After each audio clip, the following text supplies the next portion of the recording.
track. That actually worked. That was fantastic. All right, I'm going to stand up now. Thank you all so much for coming. For those of you who do not know everybody in this room, which right now kind of looks like everybody, there are people I don't know here, and that is bleeping fantastic. Thank you all so much for traveling out here on a Wednesday evening. And for anybody who would try to make the assumption that there is something really at fault and not happening in our movement and people are not down for unity, we have people now here who don't know each other. And they're here on a Wednesday, and that says a lot, so thank you one and all. I want to just get right down to it. We are a community and a movement that is at a crossroads.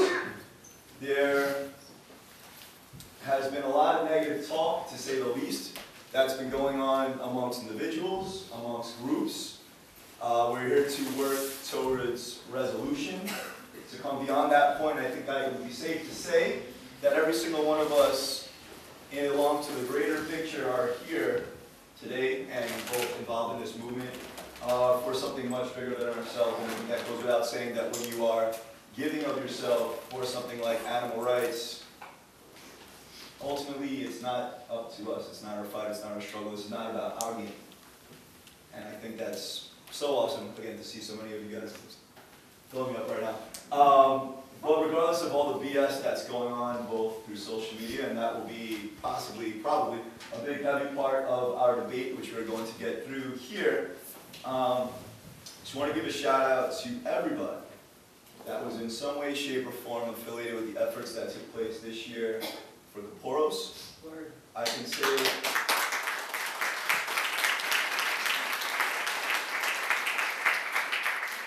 that without a shadow of a doubt, for as many years as I've been involved in this, that it was a thing of beauty to watch, and unfortunately I wasn't able to attend a lot of them myself, but what I was able to capture online, again, the positives of social media and all that it has to offer, I saw people coming together. I saw people pushing aside individualized agenda.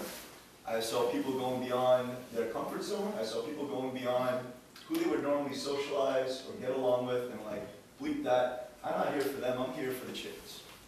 And there was such a thing of beauty and really got my juices flowing up here a little bit more, and I'm like, if that can be the norm, we have so much to offer the animals as a collective in New York City, and we need to act on it.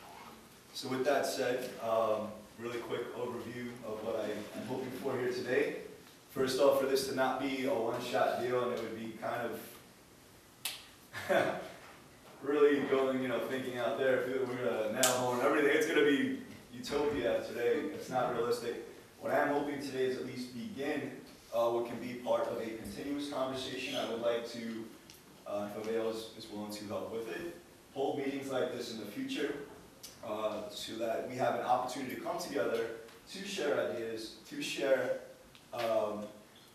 practices and critique and things of that nature in a one-on-one, face-to-face forum so that it's not being lost or diluted behind a keyboard, behind a screen, where things are going to be misconstrued. You have something to say to me? Bring it here. Or my phone, or whatever. It doesn't need to be public knowledge, every little nitpicky thing we might have between ourselves. And I'll say this right now, clear as day, talking shit about another activist and their practices has never once saved the life of an animal. And I think we can all go with that, so let's go with that.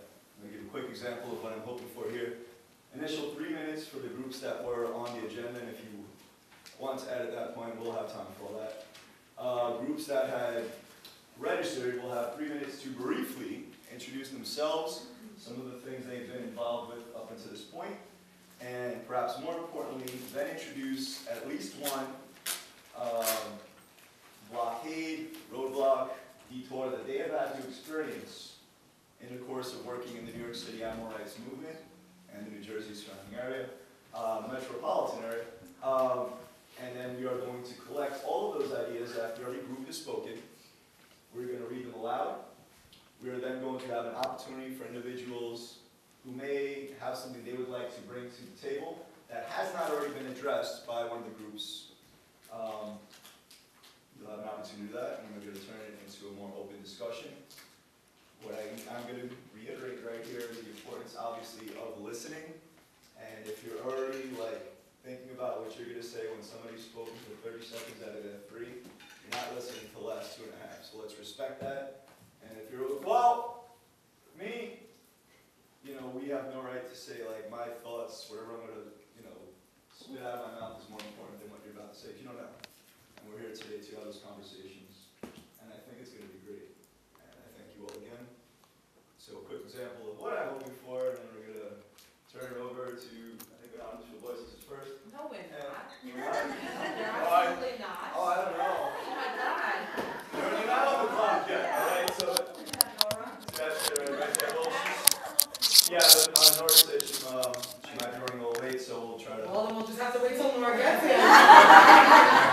Or we're going to make the most of our 2 hours here, and if you'd like to, skip for now, we can go with that. But let me just give examples. So Shy. Shy is going to have a running 3-minute clock. I'm going to be up here as well, so that whoever is speaking, what's going on, brother? That you will have an opportunity. You'll be getting a warning at 1.5 minutes, and then a warning at 30 seconds. And I don't want to turn this into getting hooked off the stage. But we're getting here. We have to respect everybody's time. So let's please do that, and let's pretend that I'm now. That's not on the list. We can do that. All right, good afternoon, or evening, perhaps, depending on when you woke up today. My name is Leonardo, so we can get that down the rock. I'm here representing Group X. I have been an animal rights activist in New York City for the greater part of about 5 years to this point. Been involved in a number of campaigns that I'm happy to say I've seen many of you at, going against the horse carriage industry, going against the fur industry, most recently the battles against Kaporos. And although I'm not affiliated with any one group, one thing I can say is that in speaking with so many of you and in working with so many of you, that a common issue that I have come to identify, and again we're leaving out names here because that's not the important thing, we're talking about moving forward, not stepping sideways, and definitely not stepping on toes. And the point I was going to make was, in going out and giving so much of ourselves, there can be no doubt that many of us fall victims to guilt. That we want to be everywhere at once. How am I doing on time, Shy? Good. Well, that's not Shy, do your job. It actually started, so I'm doing excellent. Give me 2 minutes. Put it on the clock. 2 minutes on the clock. Okay. Starting now. All right. So many of us. This is why it's a test run. Hopefully we get probably meeting 2 or 3. I'm going to pretend I can see that. Cool. So that so many of us place guilt upon ourselves, and that it's because we're such compassionate people, and because we're willing to remove everything that's to unlearn what we were learning growing up and all that other falsehood, that we can finally embody and see animals as victims and as equals and as every bit deserving of life. That we all too often push ourselves beyond our natural limitations, push ourselves beyond a time when we know maybe if I'm going out there today, I'm not really giving my best. Or if I'm going out today, there is potential I'm going to lead to something that might be destructive of the movement and of those who are around me. But yet we have guilt, whether we place it upon ourselves, and to go back to social media and to reality, that people have been made to feel guilt when not being able to be present for person A's event, person B's event, person C's event. And we've got to be better than that as a community. We've got to be better than that as individuals for ourselves and for the life that we're going to take home with us, to our loved ones, to those who might have 40 seconds left. Sweet. And that's one thing I just want to say going forward, that it's something I know I have definitely experienced, that I know I've put on myself, but I know I've also 30 seconds. Thank you. Had experiences in working with beautiful people like Shy. No, he's all right. Who have given me sometimes a nudge, and sometimes it's constructive, whereas others I made to feel like less of an activist. If I'm not going to be out there every Saturday, if I'm not going to be out there every Sunday, if I can't take off from work, and we have to recognize our own reality. Thank you.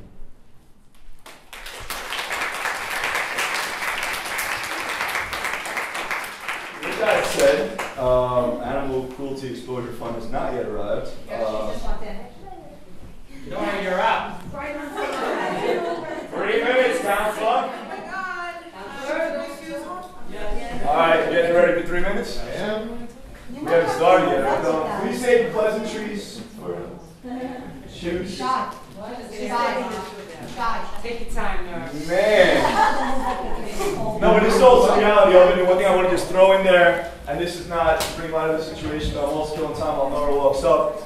Being on time is respecting everybody else who was on time. And let's not ever lose sight of that. Nora, you're up. So, for those who are here for the introduction, you're giving a brief, and you have 3 minutes total. Talk a bit about your group, your own experiences, some things you're working on, and at least one major obstacle or detour you have experienced in the New York City animal rights movement. We're lighting names off the table. We're talking about positive behavioral changes we can introduce. Ladies and gentlemen, Nora.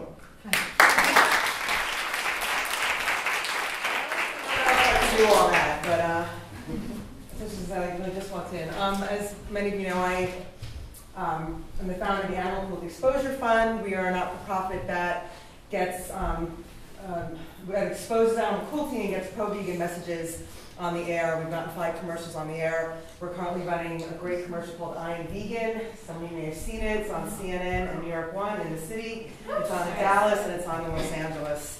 And it's really cool. It just features everyday people. I think a couple of my actors are even in the room today. Dotsie Bausch, the Olympic athlete, David Carter, the NFL football, the linesman. I got it wrong once with him. He got really made sure I knew the difference. I'll just say football player to be safe. And our Brooklyn Borough President, E.A.R.T.H, is also in the commercial. So it's really cool. We do great stuff. Our biggest obstacle is fundraising. So media time is very, very expensive. So if anyone wants to help out or has ideas, I welcome any help we can get. So that's what my group does. I do want to take a few seconds just to mention, for those who don't know, I'm also the attorney on the case against New York City to stop Kaporas. Well, not stop Kaporas, but to get the City of New York to enforce the laws that are violated. There's 15 laws that are violated during this massive annual slaughter where 60,000 or 70,000 birds, I think we're up to, are killed every year in the name of religious ritual. And we just argued in the New York State Court of Appeals last week.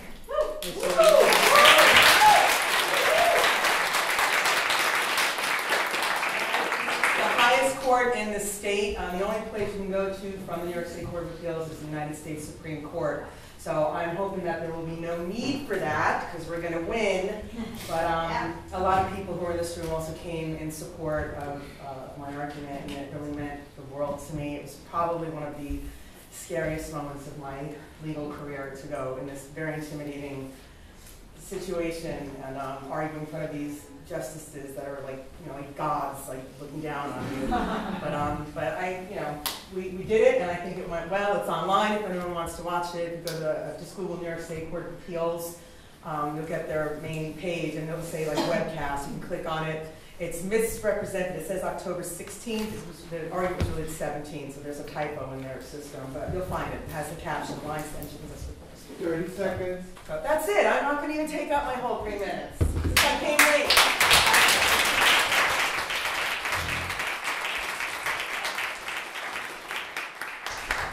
All right, that was that. That was awesome. Thank you so very much, Nora. And for everybody else, including myself, for which I know it's very, very difficult to not be running my mouth a lot of times. I know myself. What everybody just gave her right now is the respect I would hope you're giving everybody else who's going to speak. That was so beautiful. Ladies and gentlemen, anonymous for the voiceless.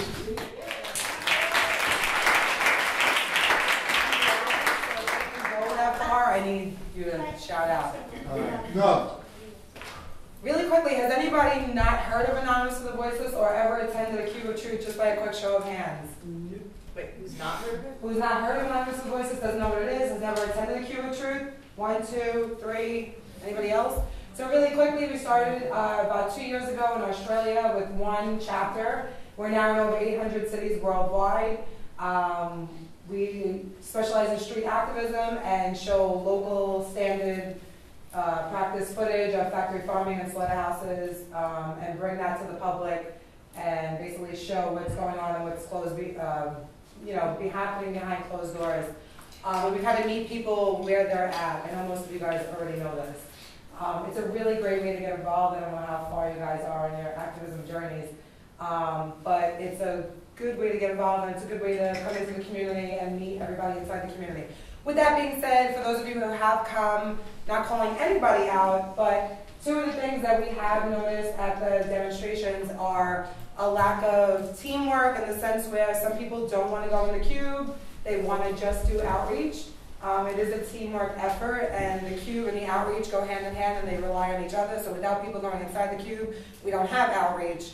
And the other thing that we struggled with is people who are on outreach sometimes tend to use the outreach as a social event and just kind of talk and not really pay attention to what we have going on. And so every time somebody walks by a cube, if an outreacher is not paying attention and somebody is having a reaction to the footage, that person is a desirable person to have a conversation with, and we want to make sure that we see these people and we see the reactions that they're having, and so that we can go over and have that conversation with them, because every person that walks by is a lost opportunity and a missed chance to convert somebody to veganism.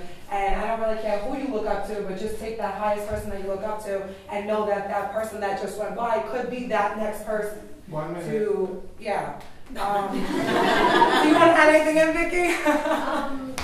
Just the camaraderie with AV. I'm just so proud of everyone who attends and everyone who I've met. It's just such a, I'm so grateful for it, and It is a nice way to get involved. We want to see more people. We obviously want to work with everybody. I've said this to Leo before, and I've said, like, if I'm not at AAA, it's great that he's there, and if he's not at Anonymous, it's great that I'm there, and it's nice that we're all, it's nice that we're separate and that we all still come together, and everybody's focusing on what they need to focus on, but then we're all still respecting each other. And I just want everybody here to know that AV respects everybody else, and we hope that everybody feels the same way in return. I'll be here for the remainder of the night. If anybody has questions about AV or any issues, I'm happy to answer them.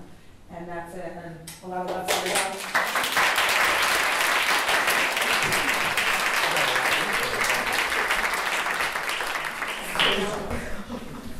All right, so awesome. Just keeping in mind, for the sake of the unfortunate reality that we won't be able to spend the rest of the night together, but only a mere 2 hours, just going to highlight what I've heard so far from everyone. So what was introduced as some major points to start thinking about towards generating conversation beyond what's introduced here are notions of guilt, either being forced upon oneself or from other people within the community, and how to potentially work around that. Assistance with fundraising towards events that are going to unfortunately require the almighty dollar. And just right now, the importance of keeping focused on the specific goals at hand in a very time-sensitive manner, respecting everybody's time and the format and what's been set up for us. This is going to be so good. I'm not going to lie, I already feel so good about what we got going on here. So let's keep it going, and let's welcome direct action everywhere.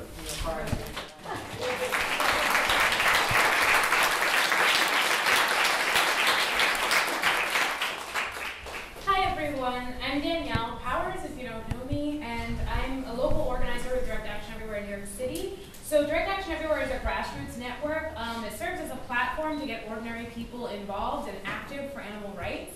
They're very well known in the Bay Area because that is where our largest chapter is. And our New York City chapter is, honestly, it's not necessarily doing that well right now. We've actually been on hiatus for the past 2 months, largely because some of our organizers have left, but also because of some of the hurdles that I'm going to get into tonight.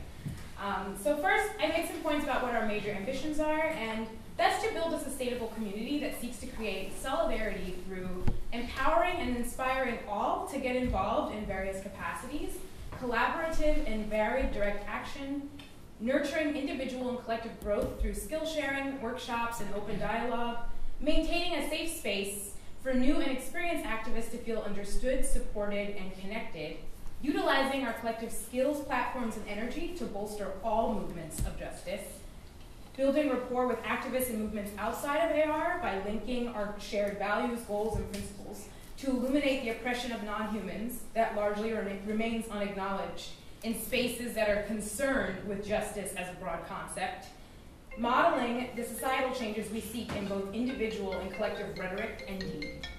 So some of the major hurdles that we've been facing that I can speak on personally as an organizer, but also that I think other organizers with us have faced, is alienation from and lack of continuity within the New York City AR environment due to difficulty with navigating the social politics of the New York City AR community, strain with unhealthy or toxic habits and behaviors that permeate throughout the culture and have functionally become norms, and finding resistance or ostracism in efforts to engage in activism and rhetoric that is culturally competent, inclusive, nonviolent, and strives to avoid the reinforcement of oppressive norms. Thank you.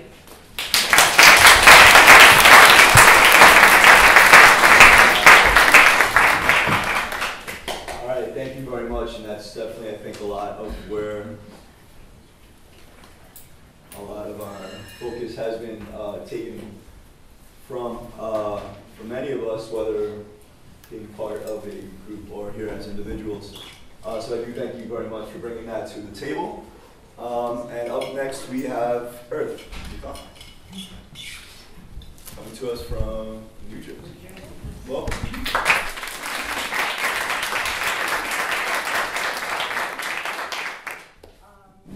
If you don't know me, I'm Nahal Klein. I'm one of the original organizers for E.A.R.T.H, which stands for Environmentalist and Maritime Team of Hoboken. The organization is really based in Hoboken, and there's Hoboken's the acronym. So two of our original organizers actually aren't around anymore, so we have two other organizers, Noel and Susan, who couldn't be here tonight. We try to organize like a variety of different events, like supporting both few vegan or vegan-friendly restaurants in the North Jersey area. We've done like shopping and leafleting at the same time to do outreach. Over last winter we did a fur vigil, basically, that we called for vigils. One of the organizers, Susan, used to wear fur, and we basically like had vigils with the furs and showed video on them of like fur farms and stuff.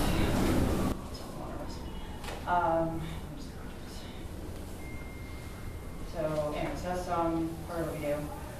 We also support like circus protests and Trenton and just throughout New Jersey, basically, where we can get to Central Jersey.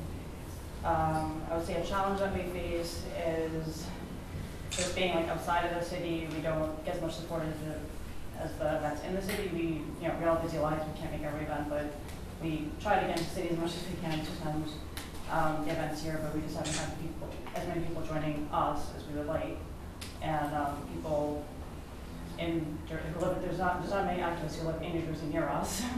So we just haven't really had like the turnout that we would like. So we need the New York City activists to come join us if they can. It's actually really accessible from the city, which people might not know. You can take like the PATH train from Manhattan to Hoboken or Jersey City or whatnot, or the Boston Public already. 1 minute. Yeah, that's basically it. Oh, well, yeah, forgot to mention that we've also, other things that we've done was getting like vegan cooking classes into ShopRite in Hoboken. They already have cooking classes going on, and we connected with to the cooking classes. So we've just done like a whole variety of things. We're open to all sorts of different activism. If anybody has ideas, we're just, I know there's a lot of different forms of activism that, people have different ideas. So we're basically just do all different things that, to try to get people to get things. 30 seconds. Okay, so the last thing I would just say is just that we would want to support having like a safe space for activists, and there's been different things going on in the community, and we just, I don't know how to phrase it, but yeah, we just basically want a safe space for people to feel comfortable coming to our events and to not have people that may be known to be like an abuser within the community in any way, shape, or form. And that shouldn't be for everyone in the community.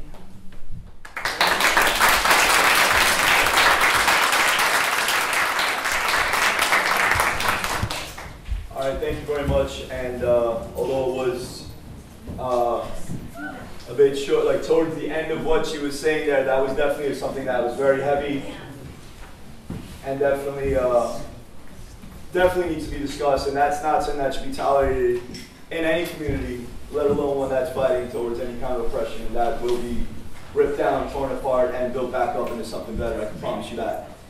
With that, moving right along, I'd like to welcome up the Humane League.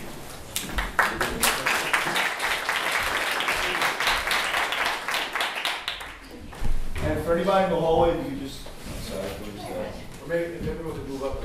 yeah, guys. Got a lot of space in here. There is no front, so anybody can chill on this side too.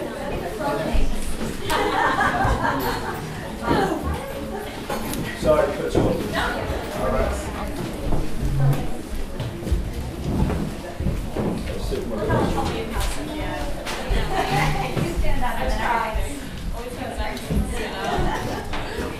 Hi everyone, my name is Sophia Luz, and I'm the New York City grassroots director for the Humane League.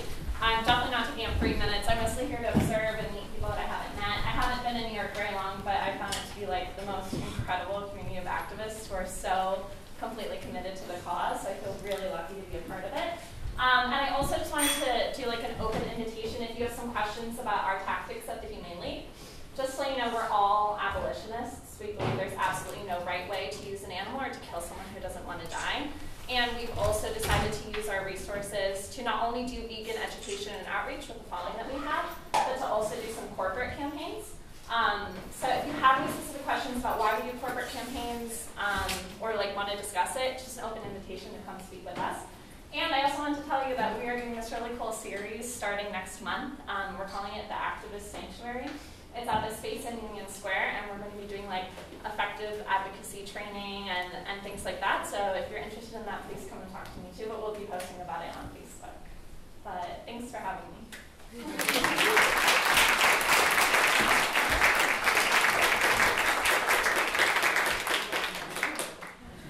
All right. Up next, we have Pia. Ashley.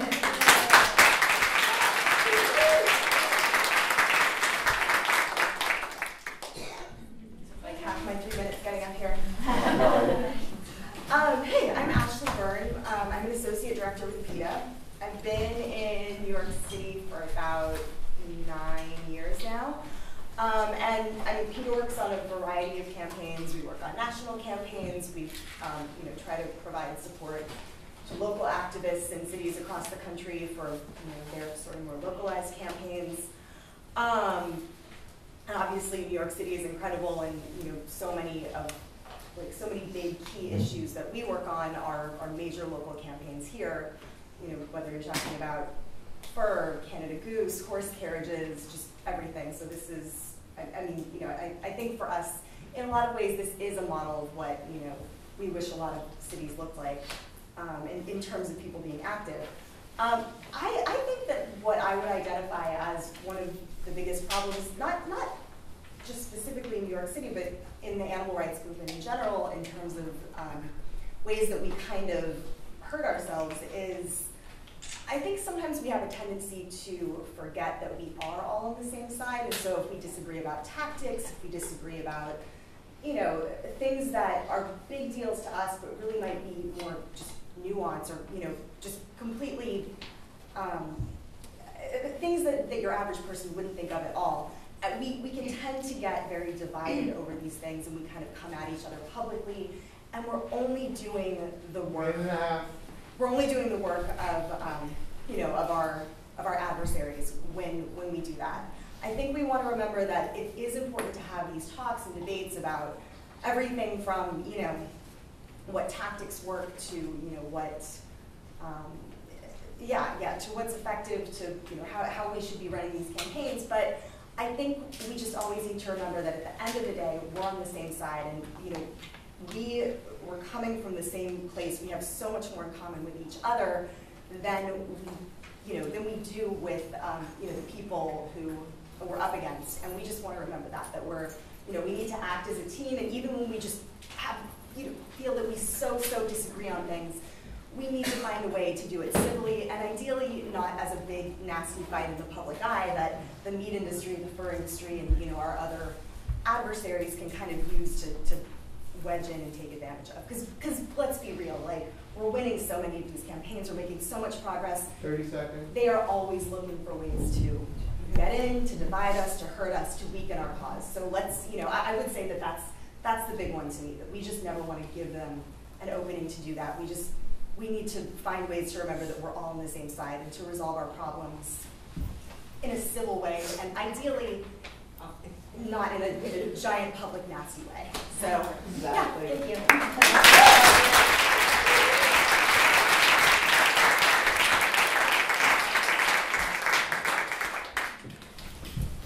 We can Facebook. All right? Yeah. No, it's terrible. Anyway, thank you very much, Ashley. Nails, heads, we really need to bring things to a personal level. And again, cannot overstate the importance of everybody's desire to be here today for just that. Up next, we have a group that was absolutely instrumental in Coporos having the effectiveness that it did this year. And I'd like to please welcome CJ from the Save Movement.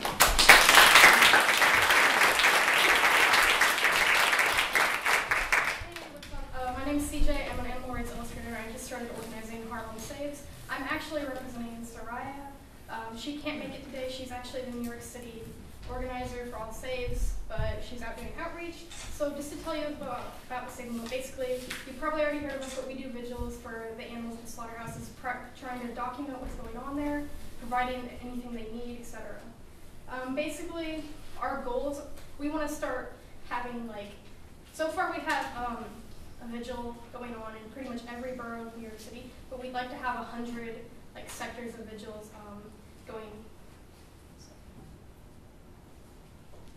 Basically, we'd like to have 100 communities of vigils and organizers throughout New York City, because there are so many slaughterhouses and so many animals suffering that need to be documented and that need to have that community educated. And one thing we're really struggling with is that we need more people who, because New York City is so diverse, that we could use some more people who speak multiple languages to reach out to all of that community.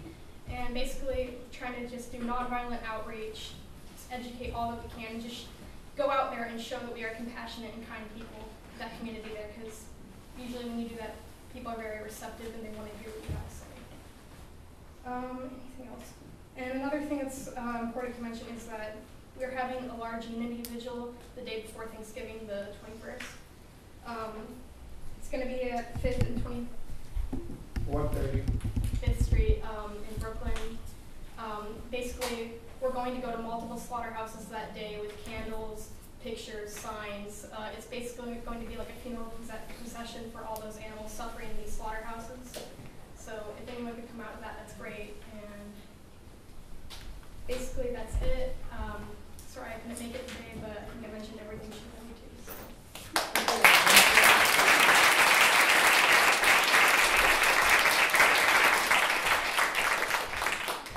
All right, just a quick show of hands. Please raise your hand if you have ever attended a Save Movement event. All right, cool. Thank you. I just want you to think about that. Just say you're new here, but that's already happening. So thank you. So far also just to keeping this stream of consciousness thing we got going on here. So to connect a bit from what I just heard towards what was introduced by Direct Action Everywhere, previously in working towards a more inclusive movement, the notion of getting more advocates that can speak different languages and connect different communities, that's something I think is definitely relevant in all social justice movements, of which this is a big one. So just start moving that way, and moving on to Total Liberation New York. Wow.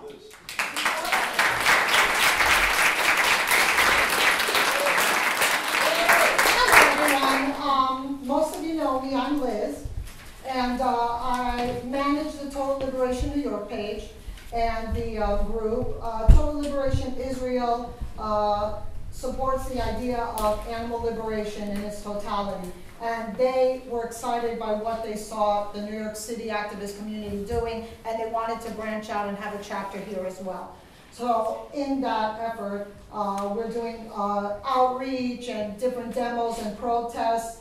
But I'm personally here to express that I don't just feel that it should be under one umbrella. And I want to be very clear that every single person in here should reach out to me directly with whatever they need shared, whatever they need help with. If they need any information, if there's anything that I can do, I know that many of you in the past have already done that, and I'm more than happy to be of any assistance that I can, because I would like to see our community grow and come together more often, because I just want a positive outcome for all of us. I think that everyone is trying to do something, and I think it's wonderful that we're all trying to do that. We can't all be in the same place. And it's important for someone else to be taking care of business wherever they can. And if we can't be there, I'm overjoyed that someone is taking care of it. But nothing brings me greater joy than to see all of us coming together. Kaporos was the best example because it was most recent. And I just saw compassion and community and everything that we're capable of being. So again, I do share things. I also will be putting some things together in conjunction with other people, and I welcome other people to just talk to me, reach out to me, and send your ideas. And again, if you need my help with anything, I'm always happy to help everyone, and everyone should know that by now. And if I haven't helped you personally yet, you're going to see what's going to happen when you ask me for help. So, but otherwise, I don't know, that's it really. I just wanted to express the need to come together, and I really want to see that happen, and I'm here to make that happen in any way that I can. So thank you.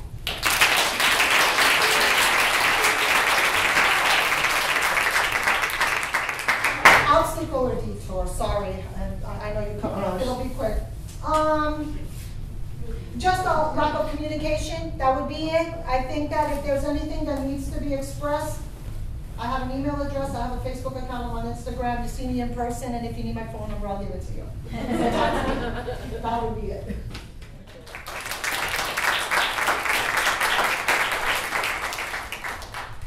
All right, so thank you very much, and it's something we will be discussing a little bit more as well, is the need, and more than that, I'm going to say the responsibility that every single one of us carries in this movement that is about, again, so much more so than ourselves, to give as many individuals as come across our paths, whether in reality or social media or whatever, to know what's going on in New York. So there are so many people here who have never met a person on the opposite side of the room, may not know about the other events going on, and I'm just going to quickly piggyback on what Liz had said, and I'm going to come up with a less animal restrictive name for that soon. I do apologize.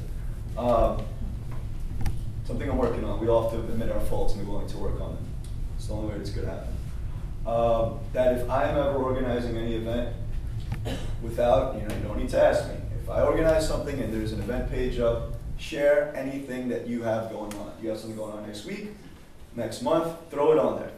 Everybody who went to that event, at the end of anything that I'm affiliated with organizing, we talk about at the end what's coming up. Doesn't matter what banner you fly under, doesn't matter. Everybody should have an opportunity to grow beyond their comfort zone, beyond who they know, beyond who they are familiar with. It's the only way it's going to happen. So thank you very much, Liz, and please, please, please share. Up next, we have Voters for Animal Rights.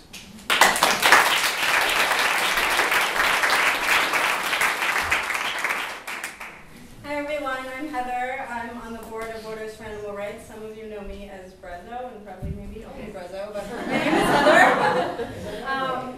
We are a political nonprofit. We help to elect animal-friendly people into office. We lobby to pass animal rights laws, and we hold elected officials accountable to the promises that they make.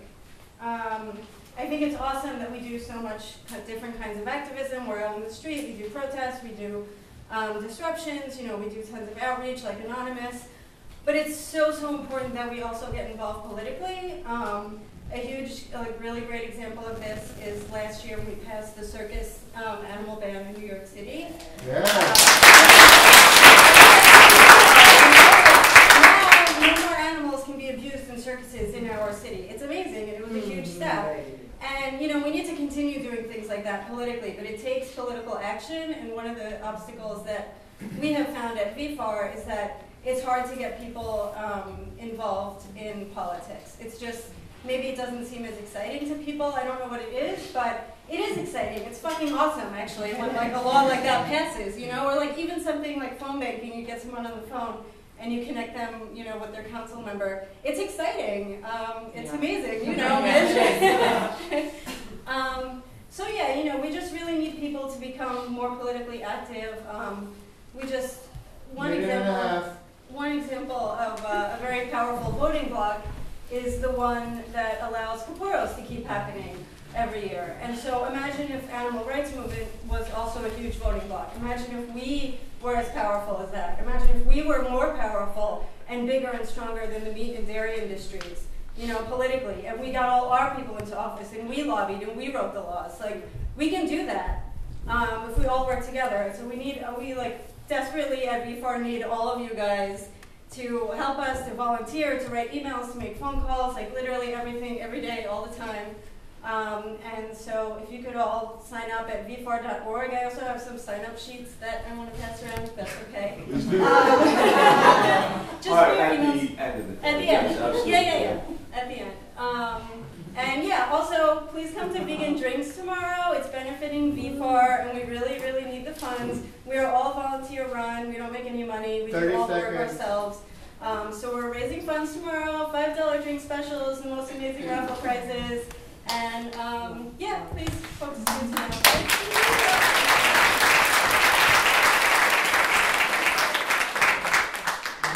All right, thank you very much, Heather. That's definitely something. Yeah, and she's doing her homework right now.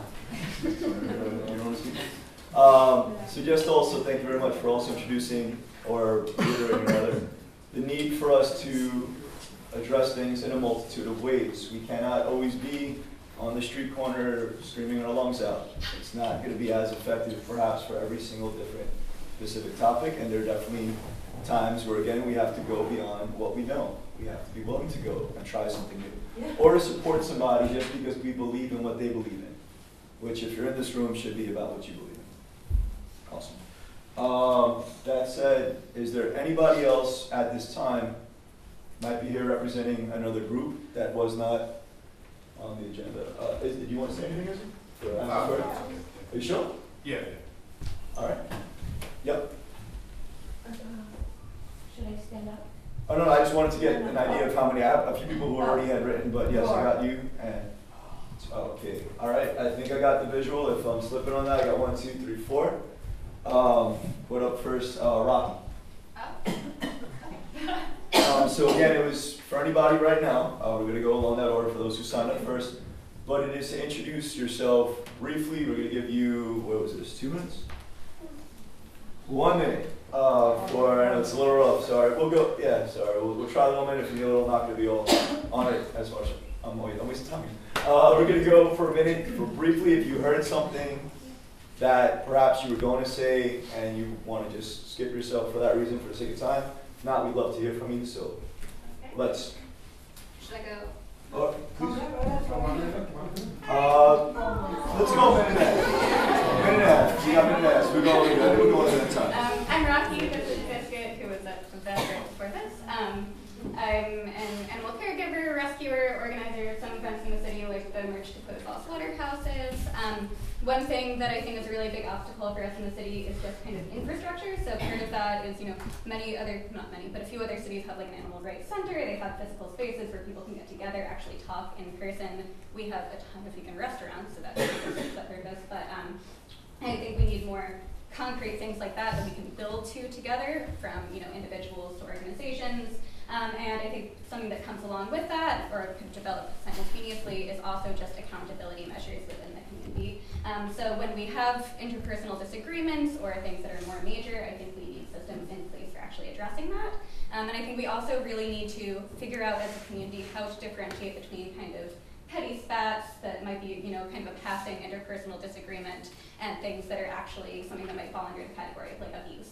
So things that, literally make people unsafe, whether that's physically, psychologically, and that can take a lot of different forms, whether that's domestic violence or workplace abuse or sexual harassment or sexual assault or any of the isms. But I think we need to be able to piece that apart and then have structures in place for actually addressing that together in a way that keeps our community safe and works toward productive solutions.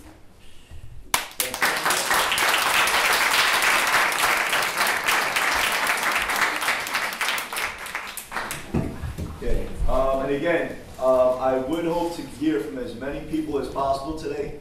So when we get onto the more open forum part of it, preference would hopefully be going to those who have not said a thing yet. So that could be you. Think about it. Thank you very much. And now from Bobby.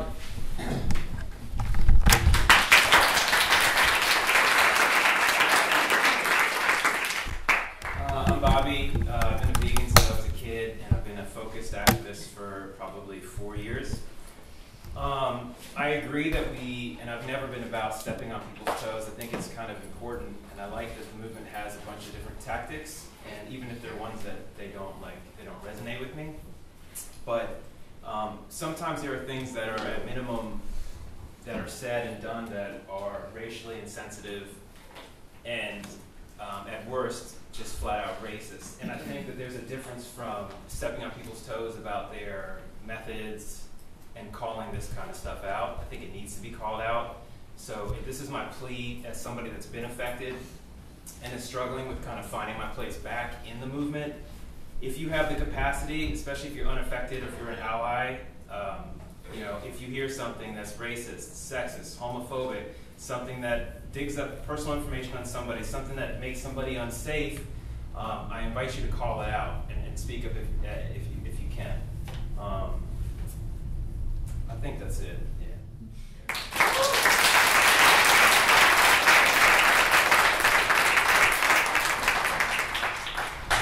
All right, first off, thank you very much, and I'm hoping, more than anything, I guess, that the fact that you were so willing to share that with us, that can really get the engines going in a lot of our heads, and these are things that definitely have been identified by individuals here, have been felt or experienced by individuals here, and I thank you for being willing to share that, and hopefully this can become that safer and more inclusive space that I think we're all working for. And I haven't seen you in a while, so welcome back. And just know that if there's anything I'm affiliated with, you have a place there. Thank you. What's your assistant? You come with the phone, you can take it. Yeah.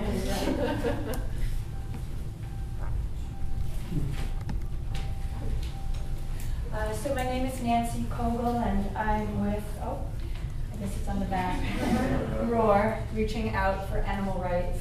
And we hand out 5,000 to 10,000 leaflets every month on the train everywhere we go. I really recommend it as a way of reaching many, many thousands of people on the trains and everywhere. We do videotape events of different kinds. If you would like not to be, we upload them to a TV show, which is a weekly TV show on MNN, Channel 34, 12 midnight every Saturday. So if you said something and you don't want to have it uploaded, just let me know, because I respect your privacy or whatever. And I think that might be it. Let's see. Yeah, I just, we were going to open a vegan restaurant and a center. 30 seconds. And it kind of, I was going to do it with my son, who seems to be getting a job someplace else, so that won't happen, but hopefully I can support anyone who's doing that. A center for all of us together. I really support everybody in every way that we're doing our activism. And thank you. Our email is animal.rts, animal rights, or animal.rts@gmail.com. Thanks.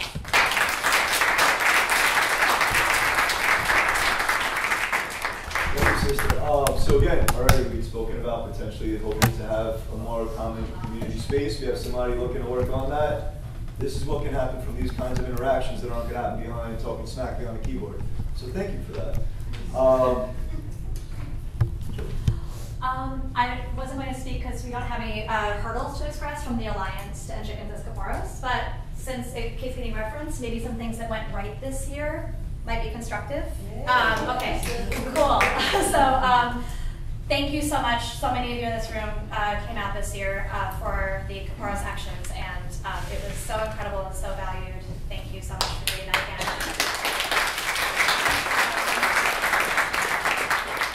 The things that I suspect from a bird's eye view of this action this year that I think lent itself to being what everyone is saying is a unifying action is that we do have the victims right in front of us, very much like at the Save Vigils, and that does end up focusing us a little bit more. And since this year we did translate our actions more into chicken care at the vigils rather than having a protest-style presence, I do think that really helped focus the activists in a different way. And so if there's any way that in other actions where we don't have the victims that we're fighting for right in front of us, if we can try to keep that in our mind's eye to help give us that same sense of focus and urgency, that might be really helpful. Also, because we brought in the Save movement and Jewish Veg to work with us this year, again, really unprecedented for the campaign, and that's thanks to everyone in this room over the years getting more and more focused and organized. Everyone had very specific roles, and so all of you were able to come and really choose where your strength was that day, whether that was going up to the chickens to provide them care, or whether that was going out to do outreach with Jewish Veg, or simply holding a sign distant from the action. You all had a role to play. And so, again, if you can come and stand in your power anywhere that you go to serve your skills and not try to, stretch it out, I think that would be really good. Yeah, and just remember, what happens to these chickens happens to billions of animals all over. So even though this feels more urgent and gory to us because it's right in front of us, the slaughter, and it's horrible, that is happening behind slaughterhouse walls and where fur is made and every other industry. So while it feels more emergent, it's actually just as emergent as every other issue we're fighting. So thank you all for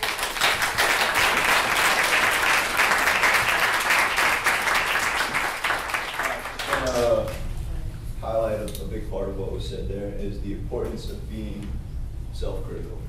Not to the point of being destructive of yourself, because that can lead you to a very ugly place where it's hard to get out of there.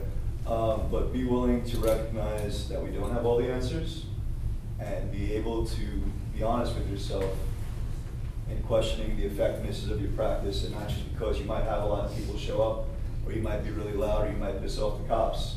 If you did not feel like you were accomplishing your goals, which is what I believe what came over past years with the Alliance to End Chickens as Caporos, to be willing to say we're trying something new because it's not working. So thank you. The audience, they're pretty cool. And I'm sorry. Yeah. Yeah. All right.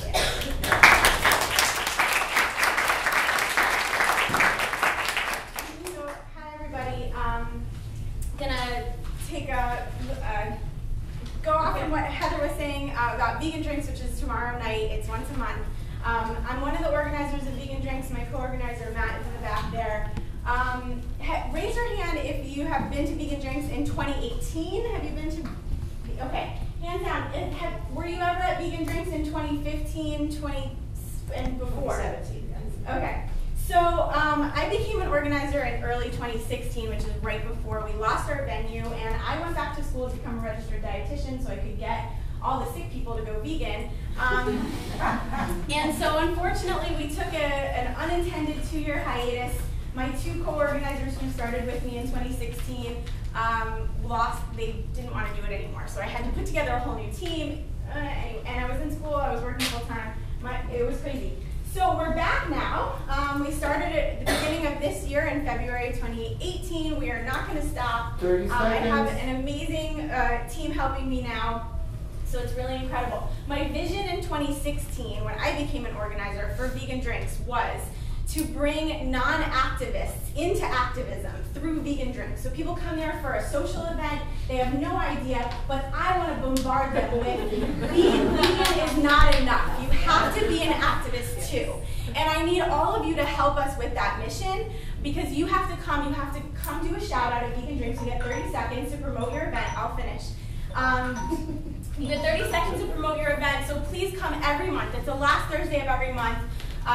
We don't do it in November and December because of the holidays, but January through October, it's always at Solas, 7 p.m., so same time, same place every month. And you can do a shout out. Best thing is if you're bringing, an event that you have coming up. So you can tell people the date, the time, you can share your Facebook event, whatever. That's the best thing, but no matter what it is that you have, you want to put together something that you need help with or whatever it is, bring it to Vegan Drinks, come do a shout out, and you can get the people who are there, who are not activists, to become activists because you inspired them to help out. We also have a charity beneficiary every single month. So if you want to be our charity beneficiary, you can get in touch with us through our website. We're at vegendrinks.nyc. So you can be the beneficiary as long as, we'll just work that out. Okay.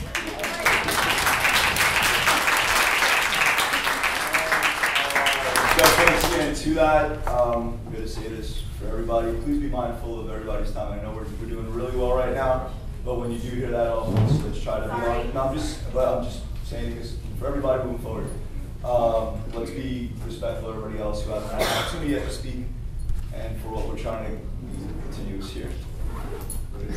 Let's hear it, brother.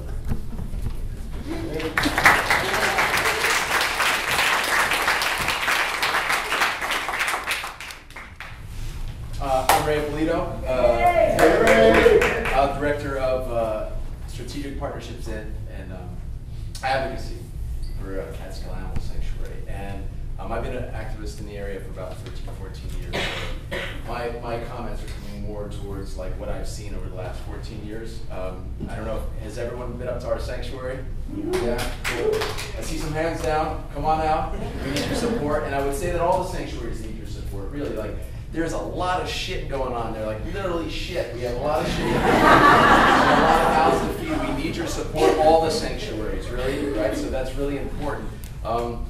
We had an event this last weekend, which was great, but I wanted to share this, and this is the climate that I'm hearing from a lot of vendors and a lot of Veg Fest producers, that there are so many events that are happening, right, that it's starting to water down. So the original thing I wanted to share is that, like, if you look around this room, we all pretty much know most of one another, right? I'm putting out a challenge to all of us. Please don't come to another event without bringing one person.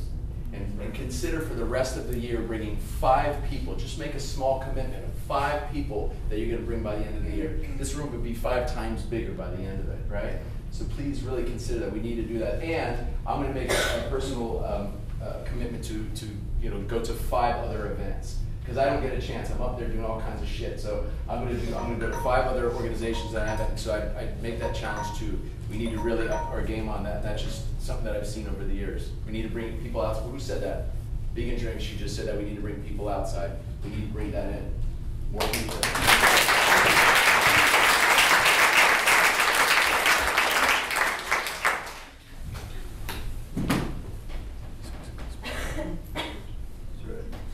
All right, is there anybody who, whether representing a group or not, and I'll give you 30 seconds to think about it if I don't see a hand quickly, but I'll take this one first.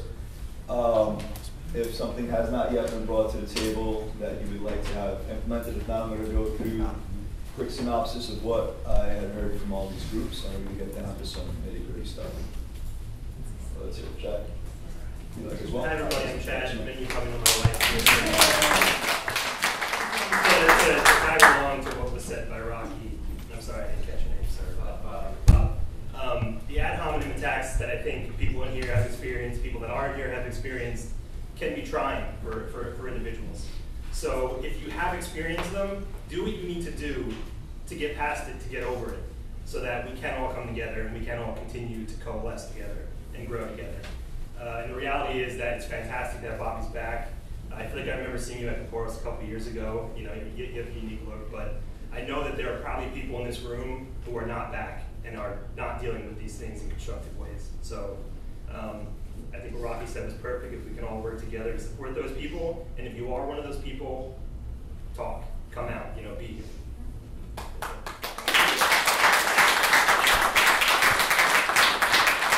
I definitely, to just said too, and you're absolutely, thank you very much.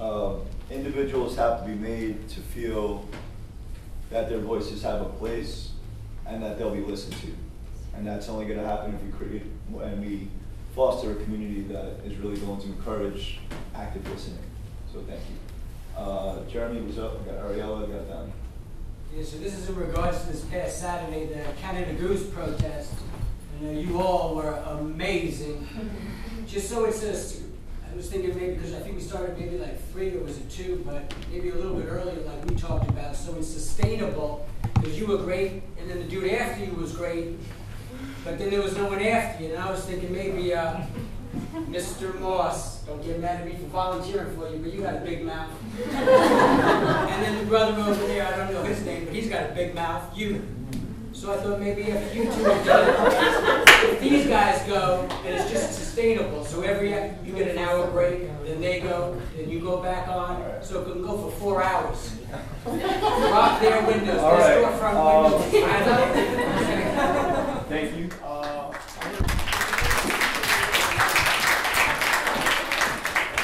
I want to respond to that one as directly, and I'll make this, you and I will talk, because we talk.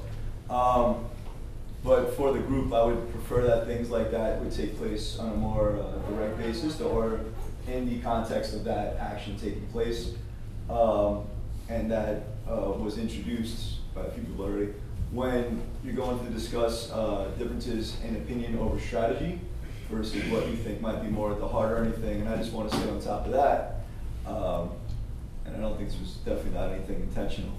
Although he mentioned, I want to hear this brother, I want to hear this brother. I want to hear from the sisters. And I want to hear everybody else.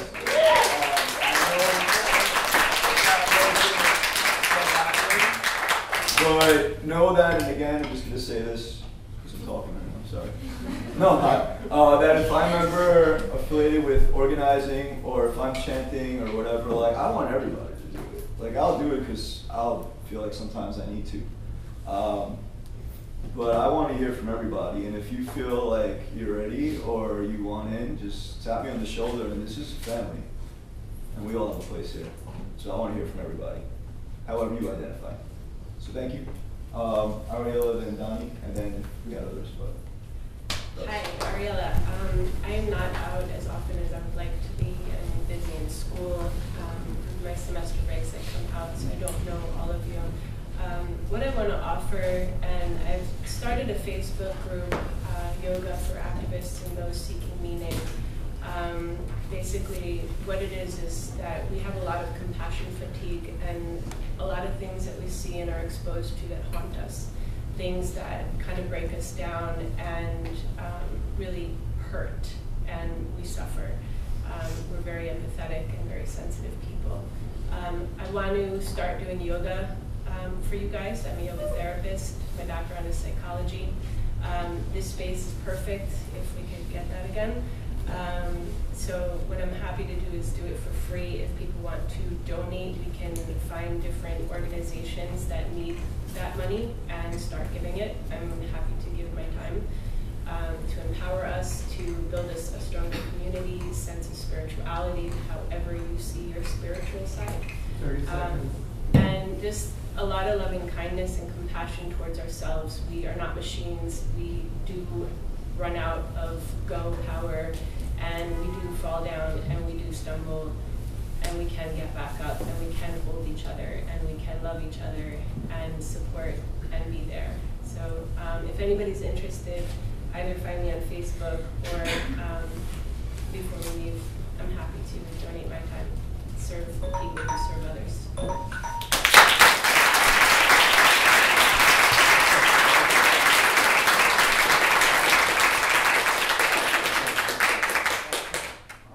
Very much for that. I'm already hearing, again, just linking a lot of what's being said around the room, and I think these are shared ideas about having an area where we can come together that is more community-based to address the total activist and all that is required. And it's very hard sometimes to realize that you need to step back or need to take a moment to address your growth in other ways.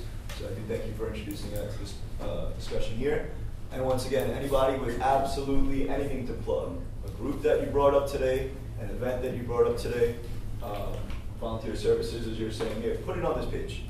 I want everybody who went here, I want everybody who's affiliated with this page, who was interested in this event, to have access to everything that was shared here today. Share, share, share, share, share, share again. And then give me a nudge and be like, hey, did you share the share? Did you share? Donnie Willis.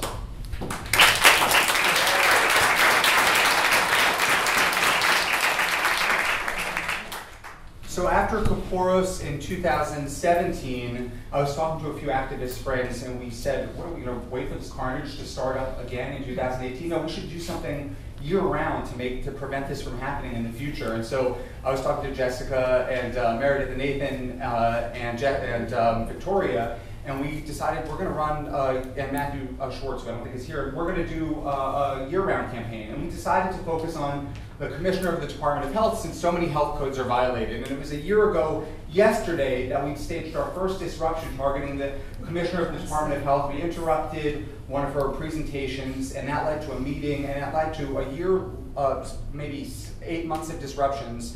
Our intended goal was to get the Commissioner of the Department of Health to enforce the laws which would have prevented Kaporos from happening, to push back against the mayor, who's very protective of the ultra-Orthodox voting bloc, which he needs if he wants to run for a higher office. And so that was our goal.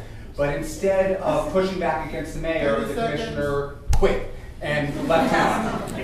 And so we're regrouping now. We're going after the CDC because this is we have a toxicology report showing how dangerous Kaporos is to the public health of New Yorkers. We're going after the USDA, and so we're continuing to go after the Department of Health. So please join us in the streets. We send out events. They're often private events because we don't want our targets to know about them. But our protests have been great this year, thanks to many of you. So thank you, and please join us.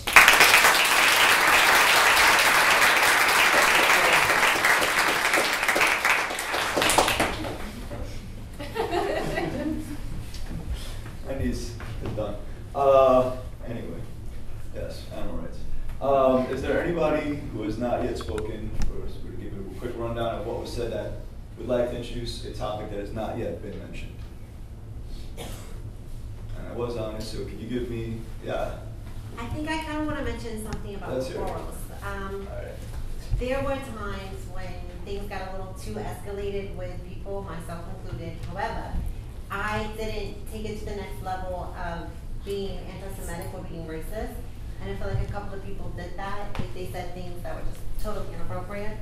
And I feel like that's something that we can't allow because they use that against us. They already, PETA's funding this and all of the, crazy ideas that they have. But like, I felt like it was, I don't know, it still bothered me even now, like, as someone who's Jewish, but to see someone talk to someone and say something that's just so disrespectful. So it's kind of like, we can't take it that far. Like, we don't want racism or phobias between us, but also with anyone that we want to outreach with, because it's not resourceful, like it doesn't help at all.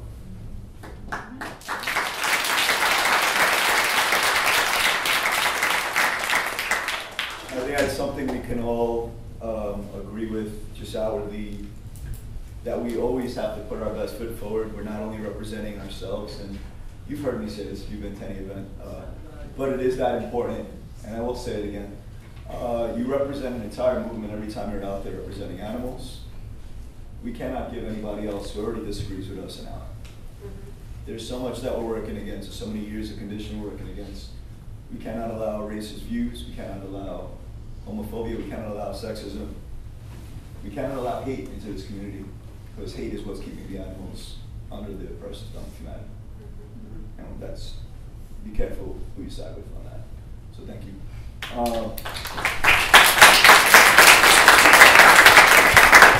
Anybody else? Okay, Danielle, you said you had one more point you wanted to mention quickly? Yeah, it was something that came up as this was happening. Honestly, this is not easy to do. It feels very difficult to do. I feel very vulnerable about this. But as we were talking, there was a moment where I felt this space, being able to be a safe space, was compromised. I came here tonight hoping for a constructive, respectful environment, and there was someone who was speaking at one point, and I did see energy. I saw attitude, I saw snickering, and I don't think that that's appropriate, and I want to point it out. I want us to actually just kind of take a moment to pause and realize that happened. And maybe that's something we need to reflect on and address. And I'm the person saying it. I'm not involved in anything related to it, but I was very displeased to see that and very disappointed. I just want to put that out there. Thank you.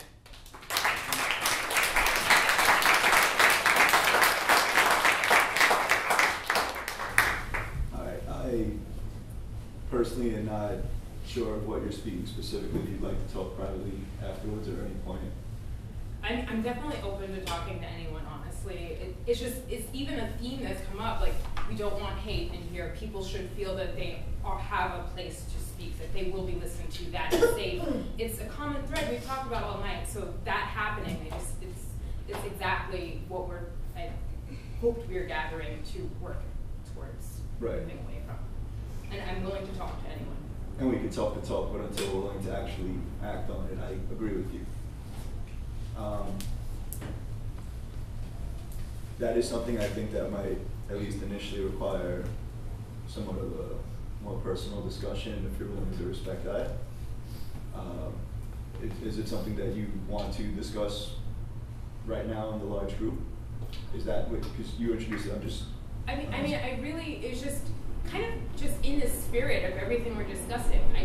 I wanted to take that collective moment to just kind of pause and just think about that, because a lot of times we might be saying something and it may not necessarily be playing out fully. I'm not trying to disrespect the environment that you wanted to set up, so I don't want to add names. I'm not trying to make it a thing if it shouldn't be. No, but I think that it should be. I'm not saying as far as names, and I do respect that you were adhering to that with the guidelines I was trying to set forth for everybody. And that is absolutely called for. As far as I'm concerned, and I'm not going to speak for everybody in this room as much as I am the person who's sitting right here and talking to you and talking to you all. And I agree, if that's something that we are going to claim that we are going to work towards, we have to be willing to pause and address that.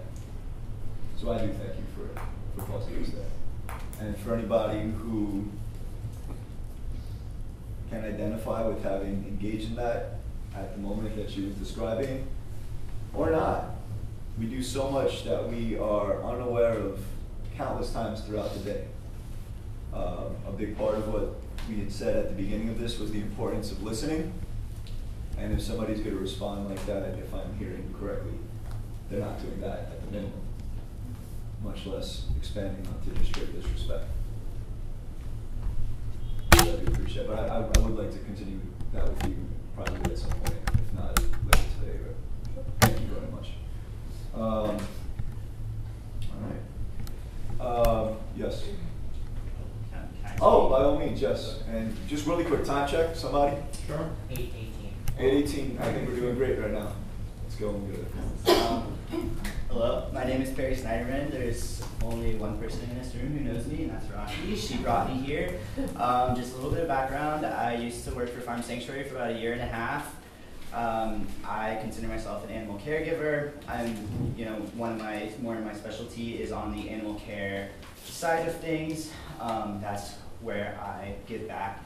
And something that hasn't been brought up that I'd like to speak a little bit about is, first and foremost, I was not here for Chorus. I'm from Los Angeles. This is one of my first times to Brooklyn. But after reading about it online and really seeing everyone's involvement, I was really inspired, and I really want to get more involved. And something that I did hear tonight was that the support from all of you for Chorus was outstanding this year, and that's amazing, and I'm so proud of every single one of you. But something that I did notice is that, to my knowledge, there's only maybe 3 or 4 people who were physically present to support the survivors of Kaporis. And I understand that,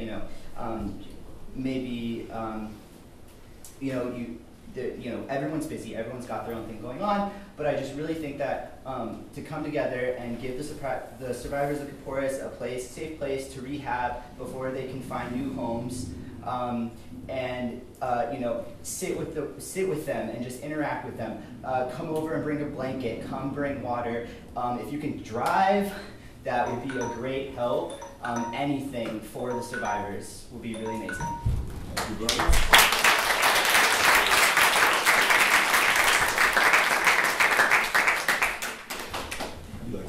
Just real quick, as Perry pointed out, there are people in this crowd who don't know other people here. Perry's one of them. I know Nicole and Kate are here. They want to meet more people in the activism community, so please reach out to them and sort of bring them in as well. Maybe we can see, is there anyone here who doesn't know 10 people in this room? Okay, good people to start with. Group hug. Thank you for coming, but maybe we can just focus on communicating with them and meeting them at the end. Yeah, sure. See each other. Yeah. All right, so once again, in the interest of time, utilize this event page. If there are people who are attending, who you recognize their faces, I don't think it's creepy. I think that's how community grows. Send them a friend request. It should, you know what I mean? Like, that's me. Send me a friend request. If we have met in person, I'm going to accept you probably. Unless you rub me the wrong way. There's any reason to not want to know you. Our faces on our Facebook like you, Leo. Should we tell people our names? Well, if you don't recognize this paw, I don't know what to tell you. But yes, no, like I'm not trying to be that humorous about it, but I can't help it because I'm a clown. But if you are brand new to the community, thank you so much again for being an instrumental part of what I hope is going to be the next couple of steps of a more unified movement. And we could not be happier to have you as a part of us. Leo, just 2 seconds. I want to speak to Anonymous for the Voices. There's an action going on in Albany. And what I requested for, not because of men, but some of these women were really harassed and attacked by men. And I just want to make sure that, that some of us show up. I'm going to show up. I know Mark said he might, we have to make sure that when people are attacked and harassed that we're protecting ourselves. So if something's happening, I'm going to request that everyone shares and that we all come together to stand up for one another. I think it's really important.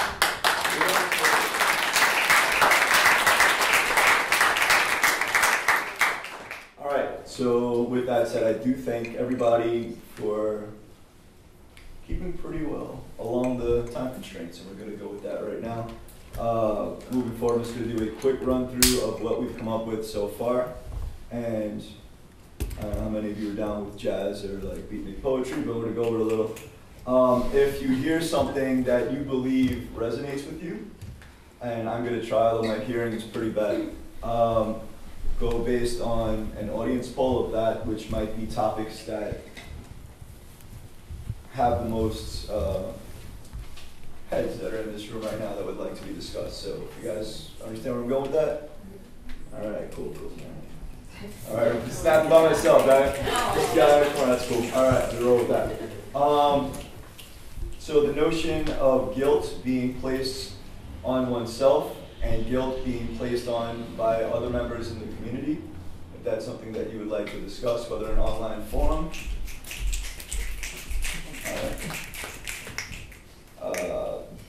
Focusing on the task at hand while at events and minimizing socializing.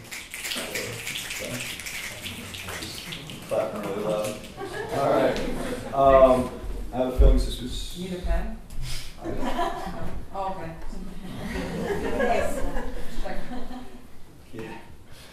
Working towards solidarity, building a safer space, and modeling proper behavior for all social justice movements. Battling feelings of alienation, going through toxic behaviors and the social politics, navigating through New York City, building a more inclusive movement. I believe that would be part of what was just mentioned, but I'm going to go with my left hand on that one. Being willing to travel for those beyond hopping on the train for which we pay $2.75 or less if you have an unlimited Metro card, or if you walk, bike, skateboard, or fly. But that there are so many members of the greater metropolitan area who make it a business to come out to New York City specifically. So we had a couple of representatives from New Jersey, and there are people I know who come from further. Staten Island, sorry. I'm sorry too. Alright. So being willing to return that favor, and if we really are going to embody unity, it's a two-way street, it's a three-way street, it's a roundabout, and we gotta really relax that. Alright. Oh, this is gonna be hard. Alright, so there was about 15, no. Okay. Working, and I guess. Identifying that more often than not, we are in fact on the same side, squashing divisions that take place on a public forum, and working towards building, working on our commonalities and defining as part of the same team. Kind of common themes, which is a good thing, because that means we're a little kind of linked up here, which might make the end of today and next time a little easier. I will have this a lot more organized than I do today, trust me. Again, building on the inclusive movement, addressing language barriers, which would be addressed through the inclusive movement. Sorry, I'm reading my own description right here. Barriers towards recruiting for those within a political agenda, and I would take that as helping others to see beyond their comfort zone and trying multiple strategies, and recognizing that to be a more complete activist, we need to be willing to employ a multitude of tactics. Yeah, that's all right.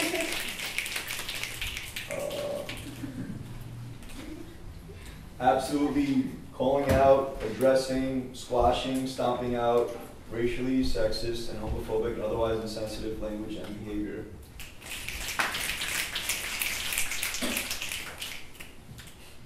That'd be very natural. More people. More people. Times 5, right? Okay. Getting more people out. Yeah. 2 snaps. All right.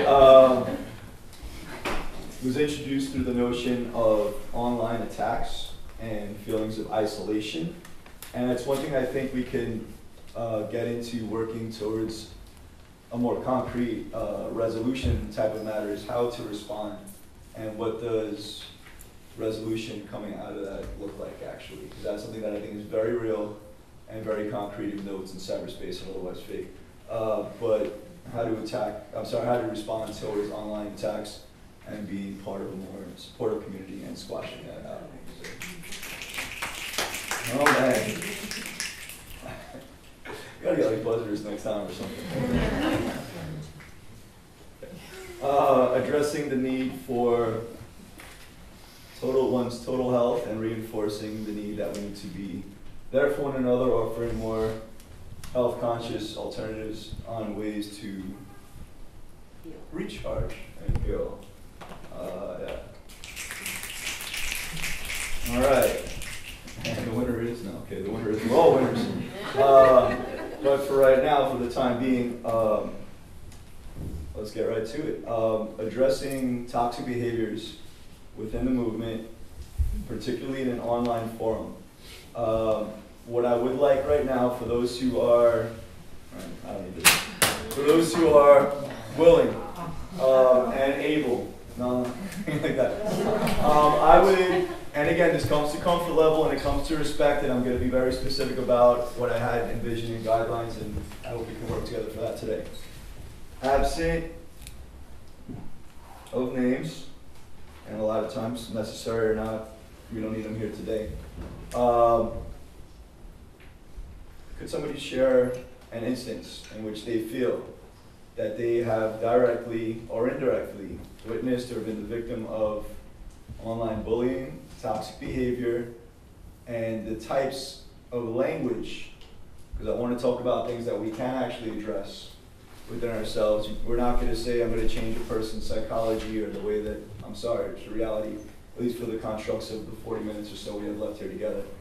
But the types of language that are used all too often, and it's not linked to 1, 2, 3, 5, 10, 20 individuals, it's much bigger than that, that there are other realities that we're facing right now.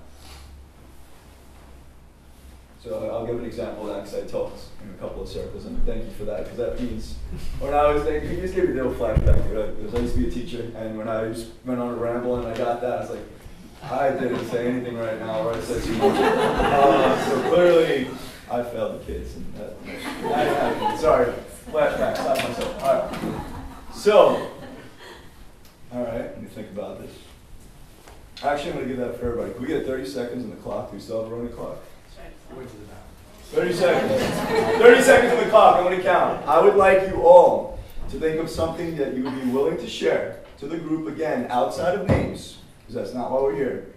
We're about addressing behavior, we're about addressing more constructive language towards addressing that kind of BS when it arises, because it will. Of an instance of how either yourself or somebody you know was associated with or was the victim of online toxic negative behavior and how to best respond to it. So I want to give everybody, let's give a full minute for that because that's some real shit. Language. You have 1 minute.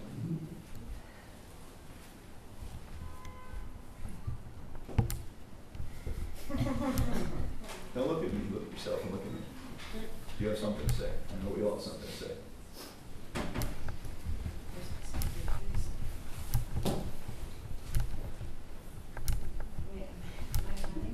I got it.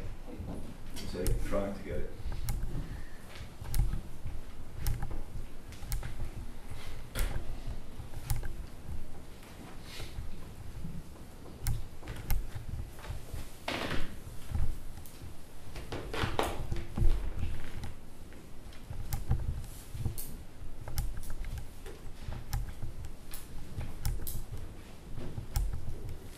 Go to 20 seconds.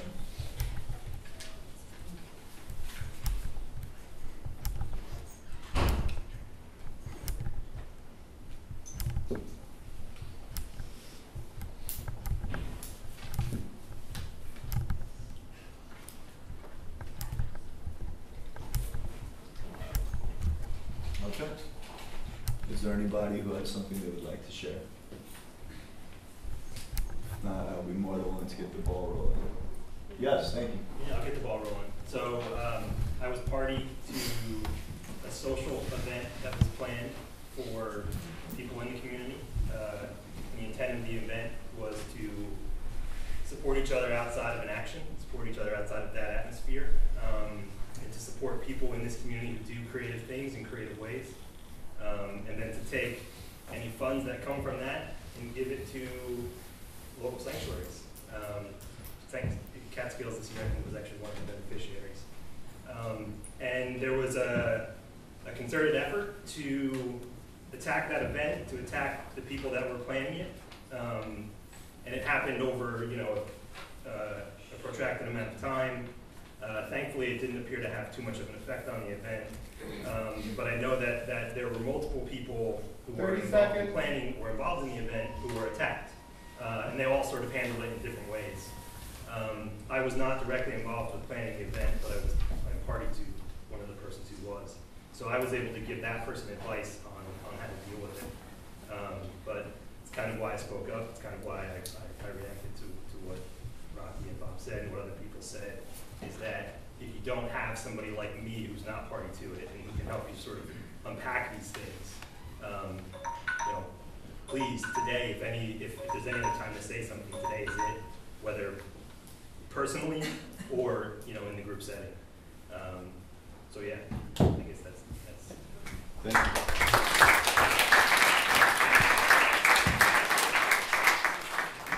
Anybody else? All right. This was something that was not said to me directly, but it was something that I observed and I thought was the responsible thing to call to light for somebody who does believe in a more inclusive movement, who does believe in stomping out hate talk, who does believe in calling out appropriative language. That at the official Animal Rights March this year, from which I'd say maybe 90-something%, if not more of you were there, and I thought it was awesome. There was one individual who I had seen a picture of, and I made a comment about it on Facebook. I did not include this person's face because that was not the issue. Was wearing a shirt with the logo Animal Lives Matter. And that is something that I believe within my heart of hearts is wrong on so many levels.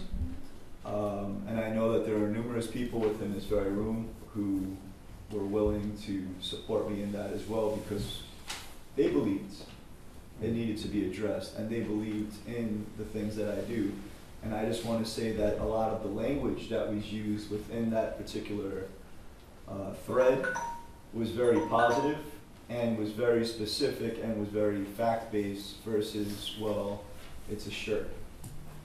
So I think I just wanted to point that out as an example of taking something that was potentially very, and still is, heavily toxic and negative, and that people were able to hopefully educate that person and anybody else who might have been reading that. So I do think, in particular, Bobby and Danielle were two of the people who had commented on that thread, so thank you. Anybody else?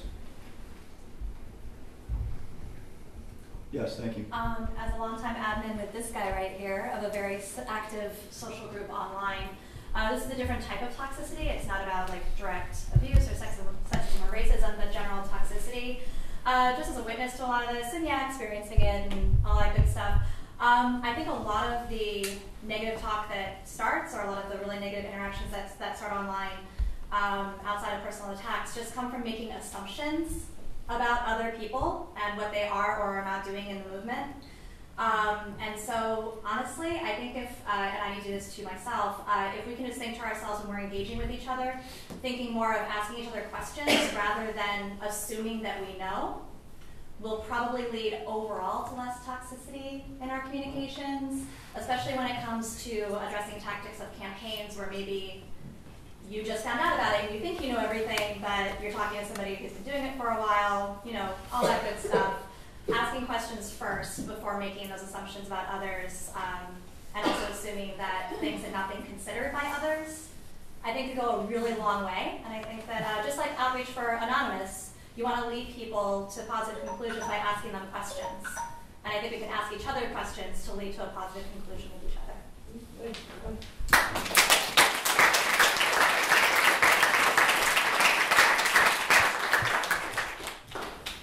Yes, thank you.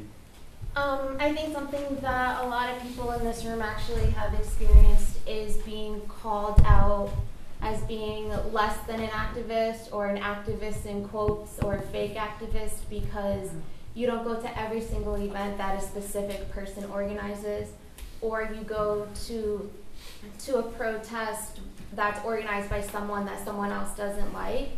So just because you're not going to every single thing, or because you're putting, you know, you're just going to what you can when you can, no one should say anything about that. There's no need for anyone to tell you that you're less than, because you're not doing exactly what another person thinks everyone should do. You know, like there's no perfect way to be an activist, and you just do what you can when you can.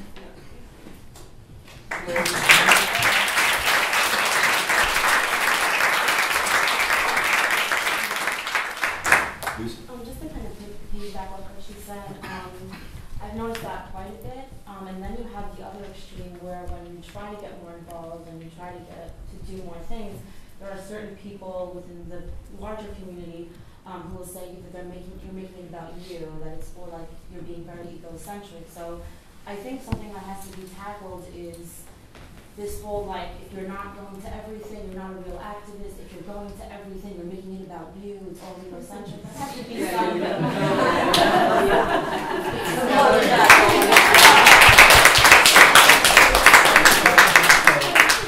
Or you're an elitist, or you're not good enough, you're not, you know, putting out your best foot forward all the time. I mean, everybody's doing what they can, and they go when they can. Exactly. She shouldn't be persecuted for that. Absolutely, I agree. Oh, wait,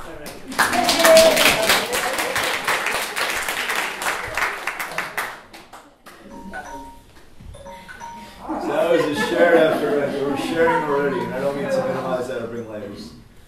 Man, clown. I think I was going to say silent that one. No.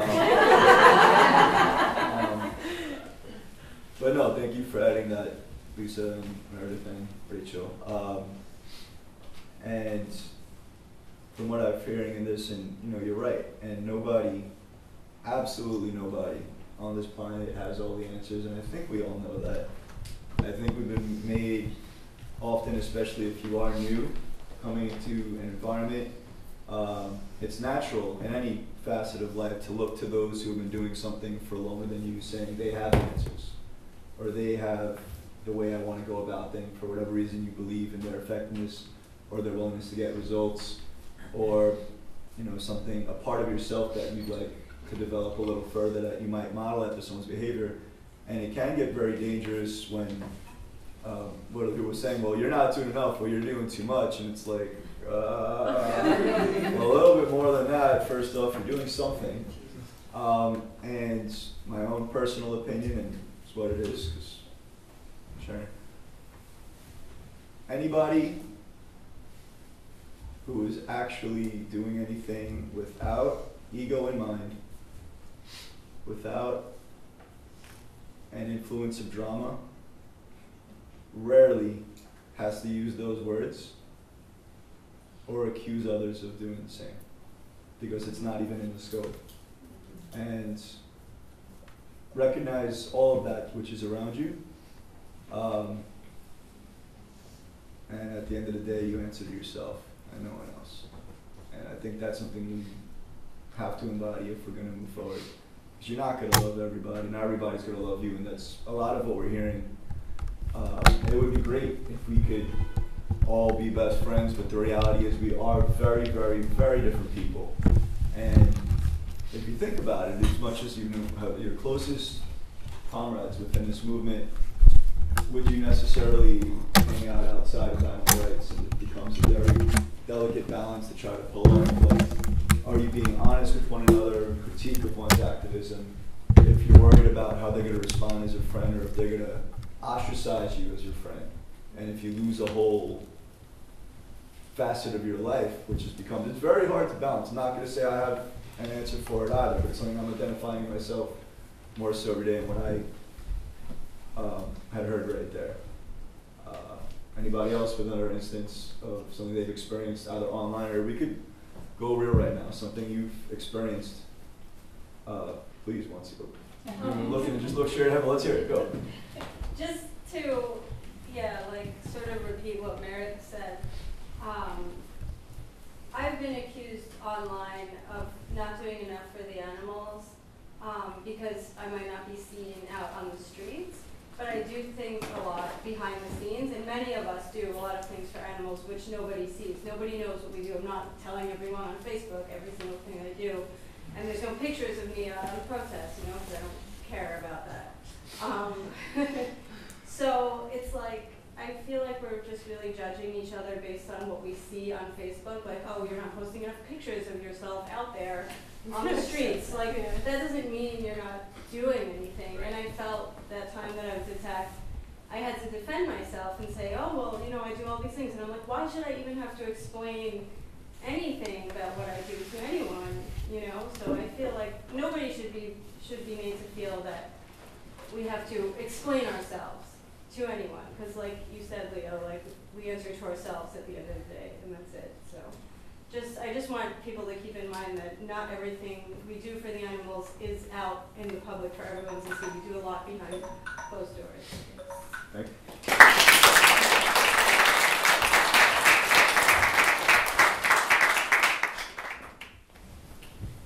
Sometimes I see on Facebook just such rage, which I feel myself, at people who are laying traps, or people engaged in the fur industry, I wish they would fall into that trap themselves, and a lot of which I feel, maybe we feel that, but I feel like it doesn't do. I don't know how to express this. Emotions are great, and we need to express them, but saying I hope that human being gets ground up alive also, it's just not good and healthy for us to do. And I just ignore it. I don't say anything to counter it, because I don't want to add a thread to that, but I feel like it's not a healthy thing for the movement, for us emotionally to, to wish that on any being, a human animal or a non-human animal or a plant. All right, thank you.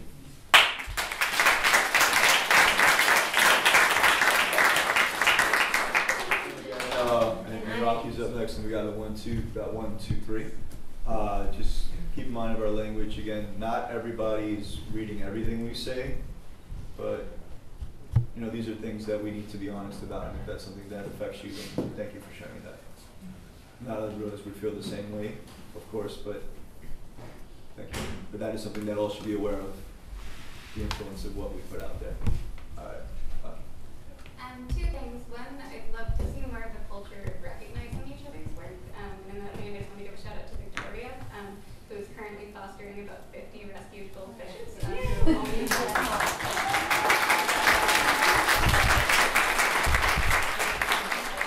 anyone's interested in adopting any goldfishes, I'm picking them off Victoria's hand. And then I also just want to say that I think it's really important in every discussion we have to recognize what people's ability to engage is. So I've heard many times people say, I would have loved to chime in on that, but I didn't want to be bullied. I didn't want to become the target. Or in some cases, I'd love to chime in, but I work for an animal org and they don't want their staff engaging on this, or any number of things that might limit how someone can participate in a conversation, whether online or in person. So I think another norm that we can hopefully create when entering some of these more controversial or touchy or loaded conversations is at the start of the conversation, as much as people are able, actually stating their limitations in terms of their ability to engage. Thank you.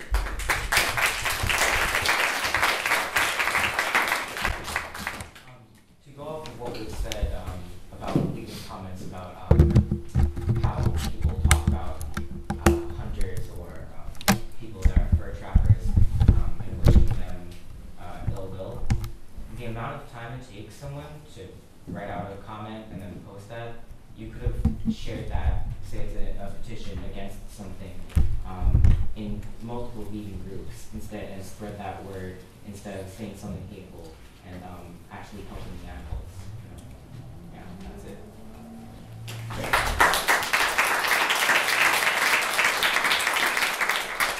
think there's a lot of bashing for people who aren't vegan for the animals, like people who aren't ethical vegans, like people who became vegan for health reasons, or people who are just plant-based. I feel like there's not enough encouraging or nurturing or just nicety to them.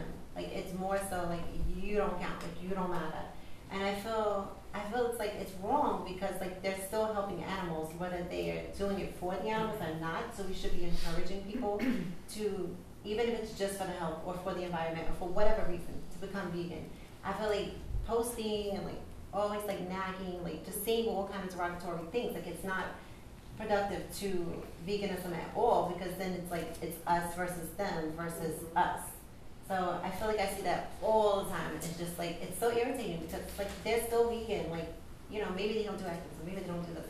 I understand that we want to encourage them to do activism and we want to encourage them to be more like active in the causes that we care about, but at the same point in time we shouldn't be pressuring them or bullying them or treating them, in a very nasty way because they're not vegan for the animals.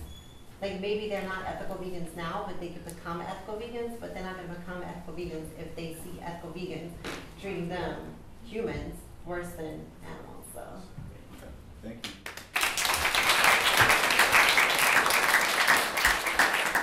And I think, to just add a bit to that, that we have to be absolutely honest with ourselves at all times.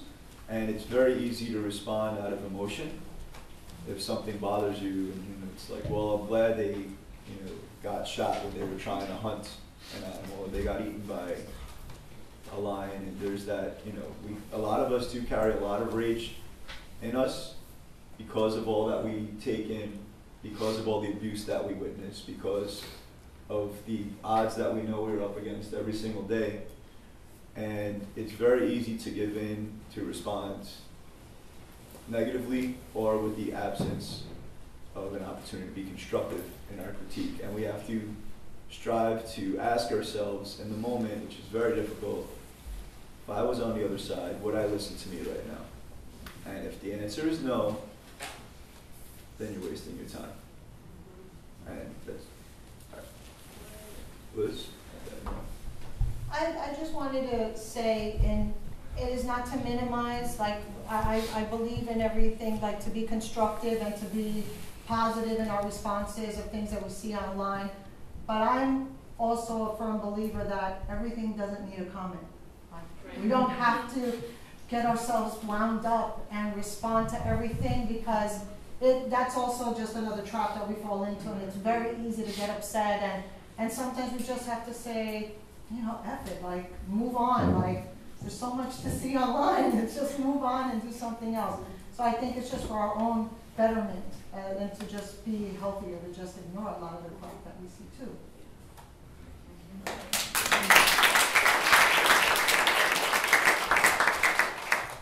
Yeah, so it's one of the big things you learn from running a large interactive group like Veganism of New York is one of the things that most people, vegans for the most part, I found through the study of having a group like this, it's very interactive. Most of them are, you know, they're shy a little bit, you know, behind the scenes. So what they see out there on a lot of social media, and what I used to see before Bonnie came along, was a lot of hate within the vegans, between vegans, and a lot of activism where activists were being nasty too. So this really puts them off. You know, I think vegans are a bit more compassionate, a bit softer. So with that in mind, as vegans, I think we have to be a little bit more aware that our activism is really just a reflection of who we are. It's not right, it's wrong, it's just who we are. So that's why all activism works, but at the same time, we do need a healthy forum to discuss the issues that if somebody is stepping out of line, I'm a firm believer that that discussion should be had, but that person should be included in that discussion. Not just a shit show of let's attack this person. And I've always stood by that, and I always will. And I think that's important that we, you know, if we're going to have discussions like this, then we really should really have them and have the people involved. You know? Because we've had these meetings before years ago where groups got together, and you know what? The real things never got talked about. Why are vegans shitting on other vegans? Why are we trying to spread lies about places and others, you know? I mean, it's, you know, we really have to look at ourselves, and I'm a big believer if we can work on our own selves and our anger, and we can do a lot better work for animals in the world and the whole. So I really take time before you go into an action just to get yourself together. You know. Thank you.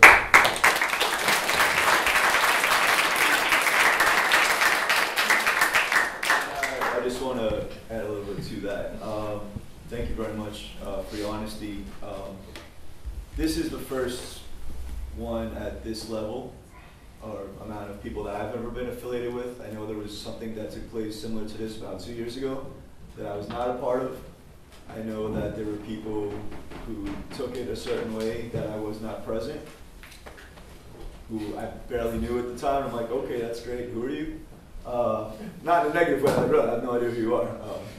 But as far as I'm aware, everybody I have ever been affiliated with in the New York City animal rights community knew this was going on today, if that's what you're referring to at all, received an invitation in some way, shape, or form. There are many people who reached out to me today that I don't need to get into, and I hope you respect that, that for one reason or another had planned to attend. And as many people have mentioned, we don't know what's going up. We have families outside of here, we have work-related issues, we have non-human animals that are in our homes that are in heavy need, that many of us are looking at the clocks right now, I'm like, I gotta get home. I would hope that in the interest of progress, that many realized that this was not to be like an end-all be-all, and we weren't gonna find absolute resolution today, and I would hope for things and meetings and conversations like this to be ongoing, and that individuals who are not here would be here. That said, on the other side of it, this is not meant to be confrontational. If it comes across like that, I'm going to stress that's not the case. But I can say that for those who were not here today, on their own accord or may have believed that something like this would be foolish or not in their best interest. I'm looking at about 60 people who say otherwise and that are willing to support actions with or without those beliefs. And as much as we would want to be as inclusive as possible, the reality of changing everybody's mindset of being on board for a team setting or of actually being reflective of one's own practices might not be a reality, and that's something we know about human nature as well.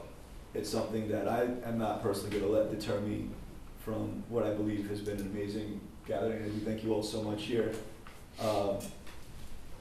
And an opportunity for a conversation like this to grow.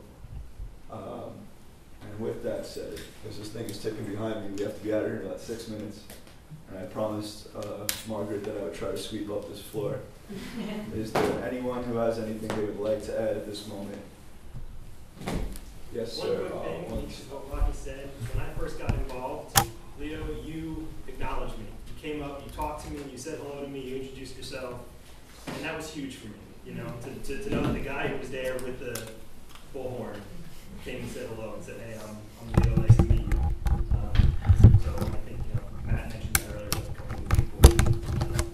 Thank you for doing that. I don't think I ever said that. Thank you for being not to shy on time, but yes. So I wasn't going to say anything because probably I could take up 3 hours talking about conflict with me and people online. But I do want to address one thing in particular, or two things. One is vegans in this community happen to be compassionate people who think about all of the things that most of the people in the world don't. As this community grows and people start to become involved, there's going to be people that are going to rub you the wrong way. They're going to be very different, and they're not going to fall in line, and they're not going to behave in the same ways you're used to people behaving. That's me. I come from the street. I come from places that most of these people don't come from. So I don't act like that. I'm not going to talk how you want me to talk. That's just how it is. And it's going to get more and more like that. So you're going to have to get used to bending and stretching and be willing to accept. The other thing I wanted to address is people tend to weaponize their hate. I've been attacked at my career, people writing my boss, from people weaponizing social justice. I've lost my ability to participate in Vegans of New York because of conflicts. I right now have Anonymous for the Voiceless attacking my global campaign with thousands of people because I made a welfarist comment on them. People need to be careful about the damage that they can do to a group because of anger at a person. Be super careful in the way that you choose to express your anger, attack somebody, dox them online. It's crazy and it needs to calm down a little bit because we're just going to get more and more personality types mixed into this group. And it's going to be harder and harder to deal with when people don't behave the way you're used to. Okay. No, thank you. What was Jen just introduced, though, and I do ask of this, though, we were saying to be absent of names, and I know this was at the end of it, so this is kind of wrapping up. I would like for that conversation to continue. And again, thank you very much, first of all, for introducing it. Part of what we said at the very beginning of this is we need to start listening to each other. And we're going to have personalities and receptivity. It's too late, I'm sleep deprived. From all over the spectrum, and we have to engage in the difficult conversations. We absolutely do. And we have to recognize that there is a great likelihood that many people in the movement will not see things the same way we do, but we have to be willing to, as you said, Ben, we need to have those conversations, because at the end of the day, and this was something that's also highlighted by Ashley and others earlier, is we do have more commonalities than we do differences, and it's not always going to be exact, and we don't have to see eye to eye, and a lot of times we won't be able to work with one another directly. But we cannot take it to the point where we're going to tear each other down. So I do agree with you that, but I would like for that to be a more continuous conversation. Thank you. Shimena, I think was next. I haven't heard from you yet. Jenny, and we do really save the time a little bit. Just kind of what you just said now. My name is Jimena, and I'm a newcomer. And I just wanted to say thank you so much to a lot of people here for the way Rachel, Leo. It's just like, it's been phenomenal. I have belonged to other groups like politics and just other industries where people are really nasty. I began to be vegan 2 years ago and 1 year here in New York City. And I just see a lot of positive comparing to the other groups.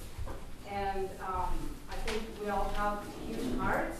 We just, have to put our personalities aside because we all have the same idea. And I think this group is amazing. Thank you.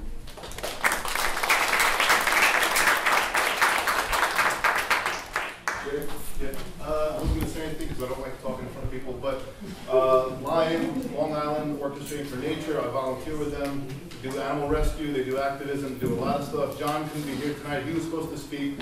Long story short, there's a huge Halloween party, it's a vegan Halloween party. Saturday night, come see me, I don't want to waste time. All right, guys, excuse me, I'm sorry. We've been so amazingly respectful to one another. Let's not lose that in the last minute here. That's basically take away from everything we've done. That's basically it. There's a huge Halloween party. Come see me. It's Saturday night. I'll give you the info. I don't want to waste time, but I'll Facebook friend you if we're not already Facebook friends. I have like 85% of you or 90% of you are already my Facebook friends. If you're not, please become my Facebook friend. That's all about Facebook. And that's it.